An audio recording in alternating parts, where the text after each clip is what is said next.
doing a headstand and clapping your hands, I understand you have also done other unusual things. Your wife passed away 16 years ago, and yet you tell me that the two of you have just finished your second book together. Does this mean that she has written her part of the book from the afterlife? Oh, absolutely, all of it.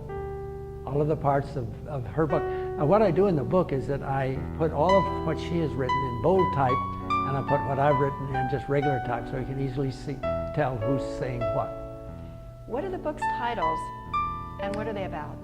Well, the first book is entitled "In Death We Do Not Part," and it addresses itself to the theme of grieving and how you adjust and cope with losing a loved one.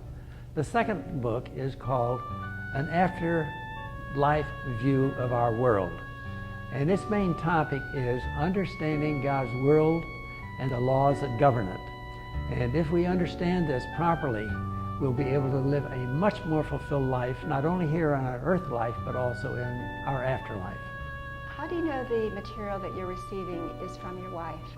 Oh, that's a good question. I was very skeptical myself about it at first, because what wrote was just simple stuff. It was, I was expecting something new and different and so forth. It was just ordinary material. And as a matter of fact, I received about a dozen of them, and I thought they all were failures because it didn't say, it was all pablum. But somewhere around that time, after the 12th or 13th came through, why she wrote, "Reread what I have written." So I did.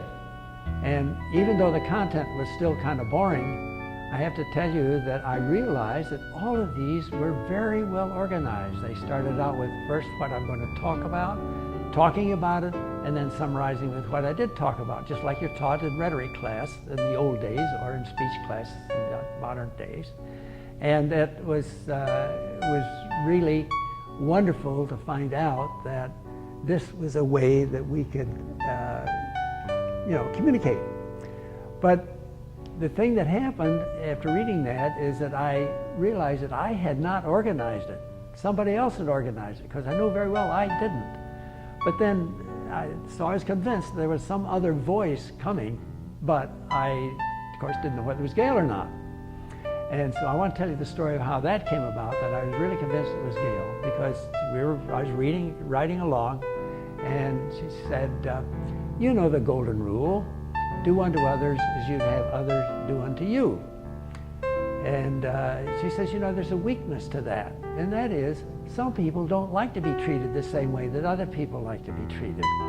For example, you might be very effusive in how you greet people and rush up to them and hug them and do all this kind of stuff, but to an introvert, they'd find that very uncomfortable. So she says there's an overriding way of saying this, an overriding understanding of how you should treat other people that avoids this. And I thought, oh my gosh, here she is going to come up with some new thing that's supposed to improve the wisdom that's been around for centuries. I was a little spooked by that. So she starts writing, she says, "Be unto others." And without meaning to, my mind immediately finished the sentence, "as you have others be unto you." But I was amazed to find out that what my hand was writing was something altogether different. What it said was, "as you would have God be unto you." So the full statement is, "Be unto others as you'd have God be unto you." Now, to me, that means a lot, because, I don't know about you, but the way I like God to treat me is to be merciful, to be forgiving, to be understanding, to respect the person I'm trying to become. And that is how we should treat our fellow human beings. It's beautiful.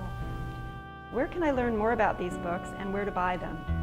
Well, my name is Marshall Kent, and my email address is mkent@info11.com.